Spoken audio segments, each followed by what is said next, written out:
Itinanggi ng presidential son na si Congressman Sandro Marcos ang aligasyong dawit siya sa umano'y budget insertions sa pambansang pondo.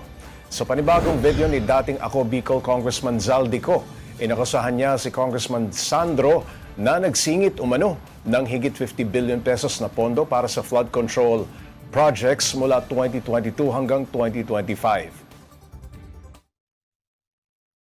Lagi po may utos si Congressman Sandro na ipasok ang mga proyekto niya. Nalaman ko na lang sa mga contractor na galit siya sa akin nung pinag-uusapan na ang 2025 GAA budget. Ang sabi daw niya, ipatatagal ako at magpa-file ng maraming kaso laban sa akin. Kasi kulang ng 8 billion pesos yung insertion na gusto niyang ipasok. Itinanggi naman ito ng kongresista. Kahit sino raw ay pwedeng humarap sa kamera at magsabi ng kasinungalingan. Sinabi niya ring si Ko raw ang arkitekto ng gulong ito at insulto sa mga Pinoy ang pagsasabi ni Ko na wala siyang nakuha.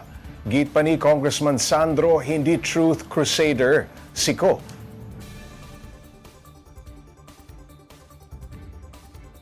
Hindi rin daw revelasyon ang mga pahayag nito kung di ay destabilisasyon.